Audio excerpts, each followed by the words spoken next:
Olá, estamos aqui reunidos com Rolando Klein. Rolando Klein? É assim que fala? Rolando Klein. Rolando Klein é presidente da ADECOM, mas ele não é só presidente da ADECOM, que é a Agência de Desenvolvimento do Corredor Centro-Norte do Brasil. Ele também é diretor, da Câmara de Investimentos e Comércio Brasil-Panamá. E agora nós estamos aqui batendo um papo com ele, no nosso podcast. E para que você que não conhece ainda o que é a ADECOM, é uma grande oportunidade de ter essas informações e poder esclarecer. Rolando, obrigado por ter atendido o nosso convite, poder estar falando, tirar um pouco do seu tempo para poder falar um pouco, esclarecer algumas dúvidas para a gente. Eu gostaria de começar fazendo a pergunta: o que é a ADECOM? Vamos lá. Bom, inicialmente te agradecer, Juliana, a oportunidade de estar aqui contigo, né? É um prazer receber você aqui no nosso escritório da ADECOM, em Brasília, né? A ADECOM é uma entidade sem fins lucrativos, né? E ela surgiu há mais ou menos 18, 20 anos pela necessidade de um grupo de empresários do Araguaia, né, em ter uma representatividade. Naquela ocasião, imagine se hoje você tem dificuldade na logística, imagina 20, 25 anos atrás. Então esse grupo de empresários, naquela ocasião, buscava uma entidade que pudesse lutar pelo desenvolvimento dos estados, não só do Mato Grosso, dos estados próximos ali, e tendo uma alternativa para escoamento de suas produções, sua produção. A pergunta é, quando você fala dos estados, quando você fala corredor centro-norte, para quem não conhece, nós estamos falando corredor centro-norte, engloba quais estados? Envolve o Nordeste, envolve o Norte? Como é que funciona? Sobre a perspectiva de você escoar essas mercadorias, escoar, receber insumos também, sobre esse aspecto, e considerando aí os portos do Arco Norte, em especial a gente tinha como meta naquela ocasião o Porto do Itaqui. Certo. Tá? Então a gente entende que a Interlândia do Porto do Itaqui, ou seja, aqueles estados que podem se servir de toda essa infraestrutura do Porto do Itaqui, seria Pará, sul do Pará, Tocantins, Goiás, Mato Grosso, Bahia, um pouco de Bahia também. Então seria Piauí também. Seria um Matopiba com mais alguns estados. Um Matopiba ampliado. Ampliado, estendido. É um Matopiba que você inclui aí o Pará e o Mato Grosso. E quando essa iniciativa, 20 anos atrás, essa iniciativa ela iniciou de um grupo de empresários que cada um estava em uma determinada região dessa, ou nasceu em um estado específico?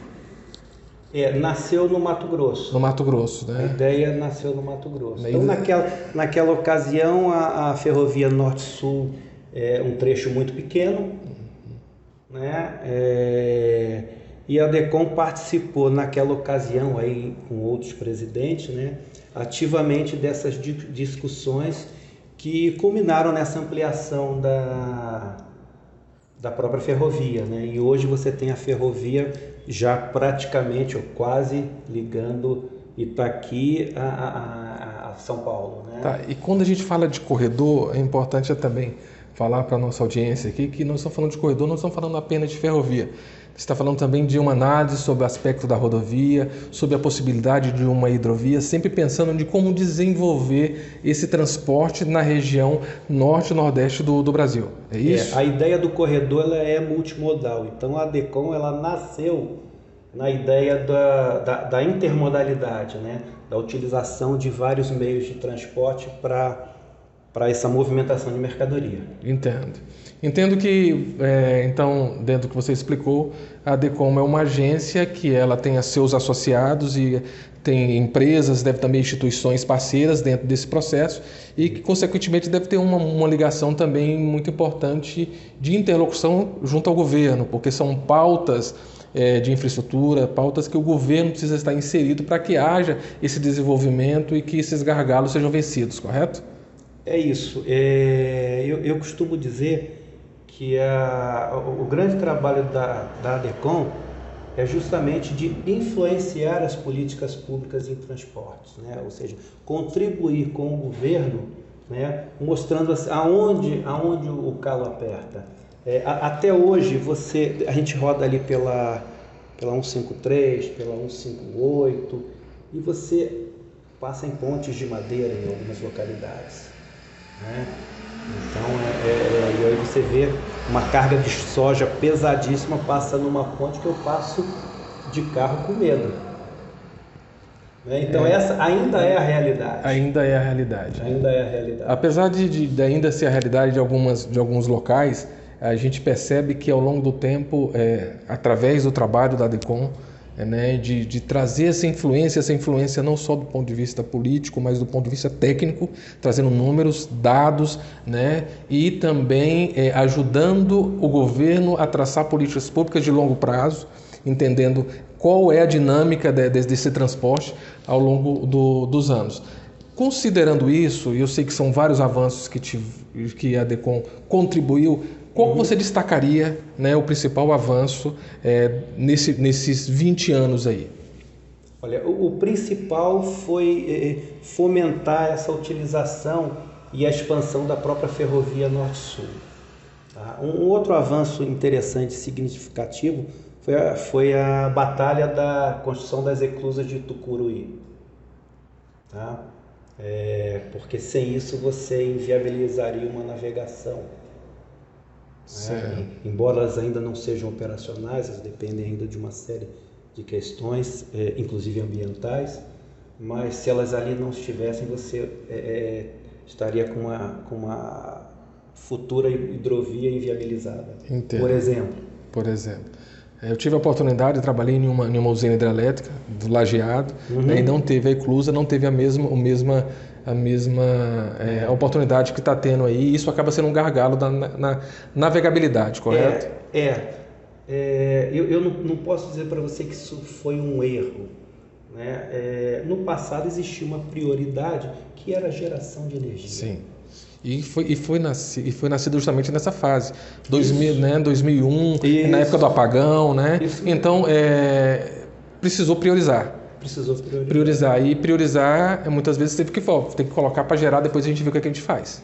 Eu trabalhei na Câmara, aqui em Brasília, na Câmara Federal, e a gente tinha um grupo de trabalho, e essa era uma discussão, que era da construção das eclusas, né? E justamente por isso, porque a prioridade do governo era a geração de energia, a gente já apontava naquela época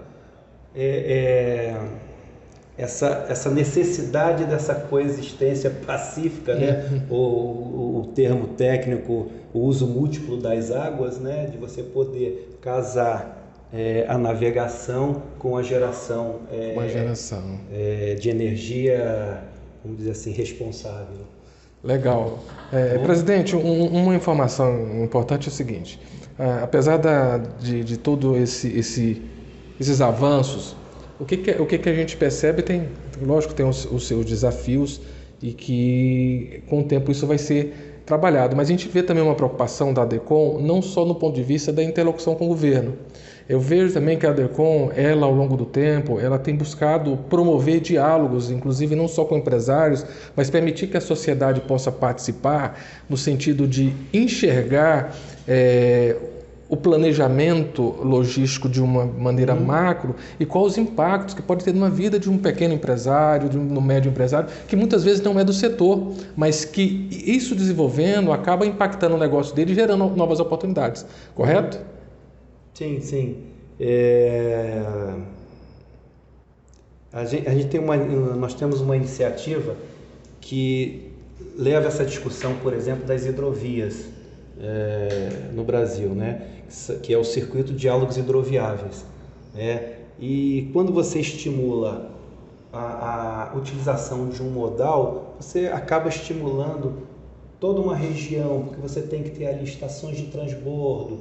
Você tendo estação de transbordo, você pode ter uma esmagadora próxima, você começa a gerar oportunidades. A gerar oportunidade para empresários e geração de renda para a população, né? Então, uma preocupação que a gente tem, isso que começou lá também, quando a gente começou esse trabalho inicialmente no Mato Grosso, depois no Maranhão, era justamente isso da gente poder agregar valor à mercadoria. O Brasil é um grande exportador, como diz um amigo da área, de peso, porque a gente exporta peso. Sim, sim. Né? Volume, peso. Peso, nós não agregamos valor. Então a ideia é importante que a gente comece a pensar em agregar valor, transformar produto e gerar renda, manter a pessoa no seu habitat, no seu estado.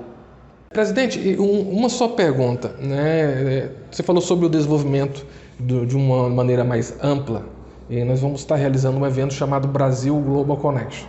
É um evento que, inclusive, quando eu falo nós realizando, porque você é diretor da Câmara também Brasil-Panamá. Tá? E a pergunta que eu faço é o seguinte, na sua visão, nós vamos fazer no Tocantins, é um estado pequeno, tá certo? Quando a gente olha para outros estados, no que diz respeito à questão do PIB, tá?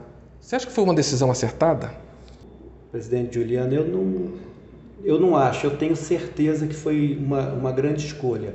Primeiro, porque o Tocantins, em termos de logística, ele está no centro do país. Né? Isso aí é extremamente importante. Ele conta com a logística do Arco Norte, que aproxima o comércio exterior de determinados mercados, mercado americano, mercado europeu, por exemplo,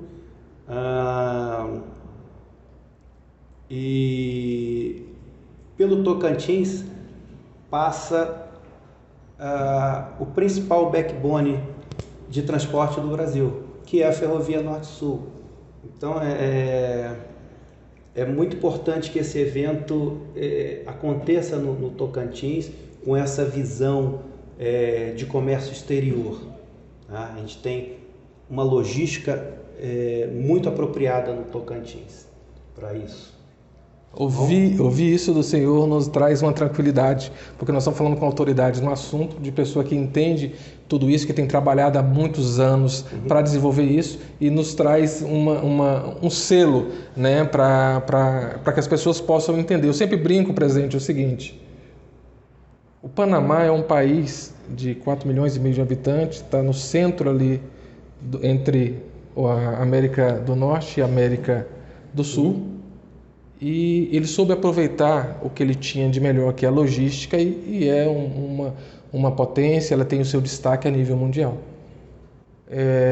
O Tocantins, estando no centro, apesar de não ter acesso ao mar, mas por estar no centro do Brasil, traz consigo algumas oportunidades. E quem tem logística, tem muita coisa. Tem muita coisa. Não existe comércio sem logística. Sim. Então, eu creio que é saber aproveitar isso, correto? É saber aproveitar esse posicionamento estratégico para que possa trazer os desenvolvimentos necessários para toda essa região. Sim, não, perfeito, é isso mesmo. E você veja que ao longo da ferrovia você tem diversas estações de transbordo. É isso que atrai o investidor, tá? A empresa que vai transformar produto, vai esmagar soja, vai movimentar minério, né? É a espinha dorsal do sistema brasileiro de transporte. Não tenho a menor dúvida. Perfeito. Tá bom? É isso então.